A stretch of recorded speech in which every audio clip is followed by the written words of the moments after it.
Dans le cadre de l'exposition Flore de nos Pyrénées, cimes et rochers, produite par le collectif Cité des Pyrénées de Pau, rencontre avec Marcel Saul. Depuis mon enfance, une sensibilisation au monde végétal, à la beauté des fleurs. Je dois ça un peu à mon père. Mon père qui était revenu de la guerre de 14-18, épuisé moralement et physiquement. Il avait participé au carnage de la bataille de la Somme. Ensuite, il était parti faire la campagne d'Orient où il avait contracté le paludisme. Et comme il n'arrivait pas à reprendre le dessus, on l'avait aiguillé vers un herboriste qui était en même temps un peu guérisseur et qu'il avait traité avec des plantes. Voilà. Et peu à peu, donc, il avait rétabli sa santé et puis il avait pu commencer une vie de travail parce qu'il était pauvre, il était orphelin et il fallait qu'il travaille pour subvenir à ses besoins. Et il avait donc un ouvrage dans sa bibliothèque, c'est-à-dire que la bibliothèque, quand j'étais enfant, c'était 3 livres. Il y avait un petit dictionnaire Larousse, un petit Larousse. Il y avait également une brochure, disons, avec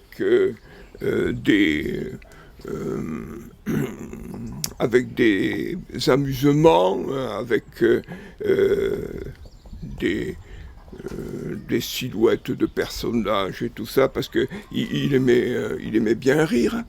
Et puis, il y avait ce livre qui s'appelait « Le médecin des pauvres ». Et je feuilletais cet ouvrage. Et puis un jour, à l'époque où il travaillait dans une charcuterie en gros, il effectuait des livraisons à Toulouse et il avait ramené, c'était en 1938, il avait ramené un ouvrage illustré des éditions Nathan, quelle est donc cette fleur ? Et j'avais été conquis par la beauté de quelques planches en couleur qui étaient contenues dans cet ouvrage. Alors il l'utilisait aussi comme moi, et c'est vrai que déjà, par le dessin ou par les couleurs de cette petite flore qui présentait 600 espèces environ, j'avais déjà assimilé un petit peu les plantes que je reconnaissais autour de moi. Voilà, alors c'est le travail de sensibilisation d'un enfant. Ça peut germer ou ça peut s'arrêter là. À la suite de ma scolarité en primaire et puis au sein d'un cours complémentaire, j'ai passé le concours d'entrée à l'école normale où j'ai été admis. Et là, je me suis trouvé avec un professeur d'agriculture qui était un excellent botaniste. Ce professeur d'agriculture, qui s'appelait Albert Cavaillé, identifiait les plantes qu'on lui présentait sur le champ et il nous indiquait le numéro de la page de la flore Bonnier où la plante était présentée. Bon, c'était assez extraordinaire. Et il y avait également un professeur de lettres qui s'appelait Pierre Bayrou et qui nous enchantait quand il revenait de passer son week-end à la campagne par les récits des observations qu'il avait faites dans la vallée de l'Aveyron, à Saint-Antonin-Nobleval. Alors cela entretenait chez moi un intérêt pour la flore. Voilà. J'ai eu la chance de faire la connaissance d'un Ossalois qui s'appelait Paul d'Isabeau et qui m'amenait faire des randonnées dans les Pyrénées. Et je me souviens qu'un jour, il m'avait amené à Biosartic Et nous étions montés vers le plateau qu'il appelait Bius de Sus, c'est-à-dire la plaine qui est au-dessus. Voilà. Et je me rappelle que j'avais été ébloui par la flore. C'était au mois de mars, c'était au mois de mai, c'était à la fin du mois de mai. J'avais été ébloui par la flore de ces lieux parce que c'était la pleine explosion de la beauté florale. Au pied du pic du Midi d'Ossau, il y avait aussi la qualité du paysage. Et en particulier, j'avais reconnu les trolls que je n'avais jamais vus auparavant. Les trolls qui sont comme des petites boules d'or, vous savez, en bordure d'un petit ruisselet qui était le déversoir d'ailleurs des lacs d'Ayous. Et c'est à partir de ce moment-là vraiment que j'ai eu l'amour pour la flore des Pyrénées.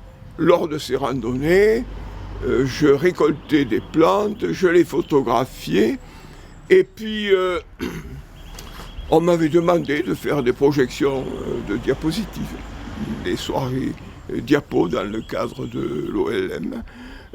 Ce que je faisais. Ensuite, on m'avait demandé de répéter des soirées comme cela à Pau, même une fois au Laurent ou ailleurs.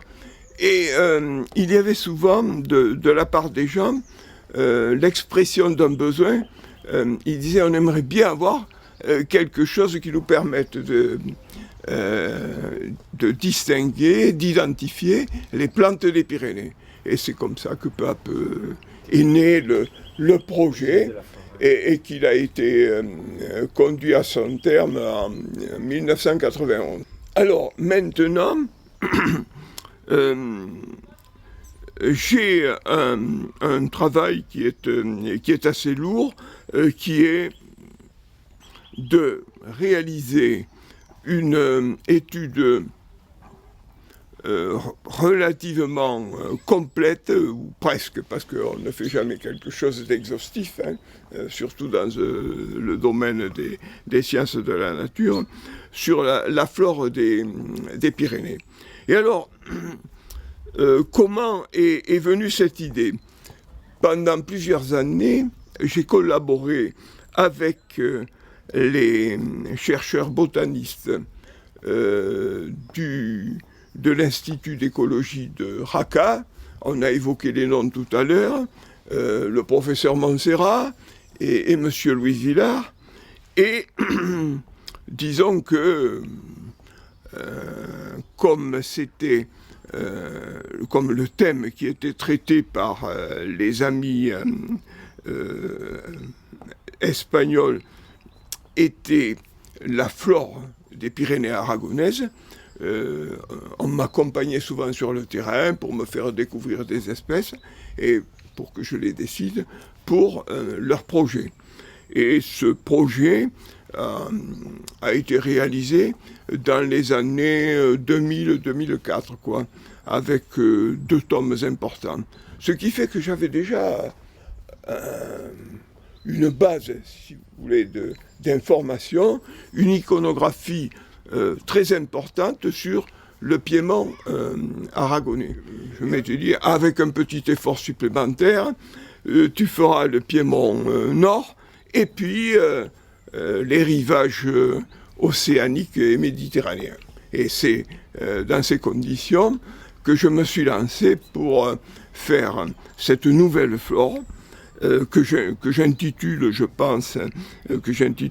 pense, Nouvelle flore des Pyrénées et de leur Piémont, et qui est en cours de préparation. Cette flore des hautes altitudes, c'est une flore très, très attachante, parce que ce sont des plantes, évidemment, qui luttent contre le froid et qui sont presque toutes sous la forme de coussinets. Et je vois par exemple pour le pic du Midi d'Ossau, il y avait également la saxifrage d'Ira avec ces jolies petites fleurs blanches, dont la base, on dirait un coussinet de mousse, La réalisation d'une flore pour faciliter pour faciliter les déterminations et la connaissance des fleurs n'est pas un acte gratuit. C'est aussi une intention de ma part pour que cette meilleure connaissance des fleurs, cette approche, disons, amicale du monde végétal empêche des destructions abusives. Je me rappelle un de mes souvenirs, tout à l'heure tu me demandais un souvenir, mais c'est un souvenir un peu attristant. J'herborisais dans les Pyrénées orientales, à proximité sur le chemin qui va depuis Montlouis jusqu'au lac des Bouillouzes. C'est de là qu'on part pour aller faire des sommets comme le Carlite, par exemple. Et je me rappelle qu'au pied d'une petite falaise, il y avait une gerbe de lys des Pyrénées qui avait été jetée. Il y en avait 20 ou 25. J'ai été navré, parce qu'ils avaient été dépouillés sur les rochers voisins, et ils avaient été jetés là. Et j'ai compris d'ailleurs pourquoi on les avait jetés. C'est que le lys des Pyrénées n'est pas particulièrement agréable sur le plan de l'odeur. Hein. Il n'est pas très agréable comme parfum. Et alors les gens avaient ramassé ça bêtement, et puis un petit peu déçus par le parfum de ces fleurs, ils avaient jeté ça.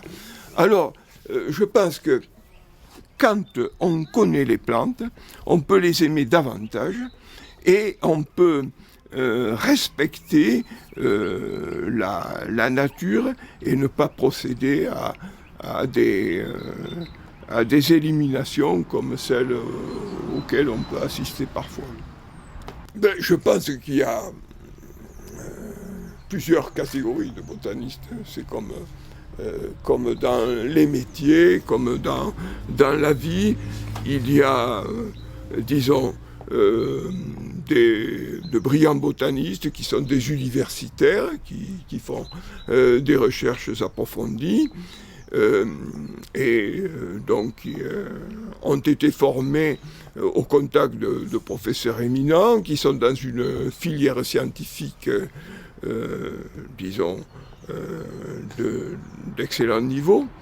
Et puis à côté de ces botanistes, il y a, disons, en principe tous les professeurs, autrefois on disait professeurs de sciences naturelles, mais maintenant on dit professeurs de SVT, c'est-à-dire sciences de la vie et de la terre, qui doivent être quand même un peu botanistes parce qu'il faut en parler aux enfants. Et puis je pense qu'il y a les gens, ce que les Anglais appellent self-made men, c'est-à-dire qui se sont construits tout seuls et qui aiment les fleurs parce que, comme le disait Anatole France dans un de ses textes, il parlait d'une petite fille qui aimait les fleurs parce que les fleurs sont belles et qui sont en même temps des amoureux de la nature et qui construisent eux-mêmes leurs connaissances. Et moi, je fais partie de la dernière catégorie, avec un petit peu quand même de l'enseignant, puisque j'ai enseigné les sciences naturelles pendant au moins 25 ans. Bien, il y a une fleur qui fait l'unanimité, c'est le ramondia. Voilà. Le ramondia, où on dit la ramonde ou la ramonda. Bon. Mais il y en a d'autres qui sont peut-être pas dans leur expression aussi belles et aussi charmeuses, qui ont des corolles qui sont un peu plus petites, des couleurs qui sont moins avantageuses. Il y a par exemple le grémil de Gaston, qui est une très belle fleur bleue quand on le voit dans les arts de l'Agny, qui jaillit en bouquet. C'est une plante quand même assez remarquable. Et il y en a une à laquelle j'ai rendu visite il y a 4 ou 5 ans, parce que le fait d'étendre le champ de mes investigations florales m'a obligé à sortir et à aller sur le terrain, parce qu'il y a des plantes que l'on ne trouve nulle part, ni sous la forme de photographie, ni sous la forme d'herbier, ou alors il faut aller, disons, il faut avoir des accointances particulières. J'étais allé voir un polygala à grandes fleurs, qui a des fleurs grandes comme ça, alors que les polygalas ont des fleurs de quelques millimètres, de 5 ou 6 millimètres. Là, c'est un polygala qui a des fleurs de 2 cm de long. Le polygala de Veyreda, du nom d'un botaniste catalan. Et j'ai été allé sur le revers catalan des Pyrénées orientales. Et le professeur qui m'avait donné les coordonnées pour la rencontre de cette fleur m'avait dit attention, hein, il vous faudra marcher pendant une dizaine de kilomètres. Il y a une piste qui, si vous n'avez pas un véhicule tout-terrain, ce n'est pas la peine d'essayer de la prendre, parce que vous auriez des difficultés ou vous risqueriez de la casse. Bien, alors nous sommes partis un matin avec ma femme, le sac à dos, avec le casse-croûte dedans pour pouvoir faire donc 20 km, 10 km aller-retour dans un vallon des Pyrénées qui s'appelle Val d'Elbac, c'est-à-dire la vallée de Lubac. Voilà. Et on arrive avec la voiture, puis la route continuait. Bon, goudronnée, impeccable. Elle venait juste d'être goudronnée. Un coup de chasse terrible. Et puis, à un moment, je dis à mon épouse, Ayette, on va s'arrêter, on va casser la croûte. Et alors, on commence à disposer nos affaires, bon, un linge blanc pour poser le pain, les aliments, la nourriture et tout ça. Et puis, sous ce linge blanc, je vois des corolles. Et nous étions sur le polygala de Veyreda, qui est une plante remarquable et qui est une endémique pyrénéenne qui n'existe dans le monde que à ce Val d'Elbac. Une citation qui est empruntée à un poème de Victor Hugo, qui lui aussi d'ailleurs a effectué le voyage aux Pyrénées en 1843, et qui nous dit en 4 vers: Dieu nous prête un moment les prés et les fontaines, les grands bois frissonnants, les rocs profonds et sourds, et les ciels azurés, et les lacs et les plaines, pour y mettre nos cœurs, nos rêves, nos amours. Alors suggère un vœu que les générations futures héritent à leur tour, pour leur bonheur, leur patrimoine, d'un patrimoine naturel exceptionnel, préserver des aménagements destructeurs et des enlaidissements irrémédiables, grâce à une gestion guidée par la sagesse et la compétence, avec des interventions humaines aussi discrètes que respectueuses d'un environnement privilégié dans nos Pyrénées. Voilà.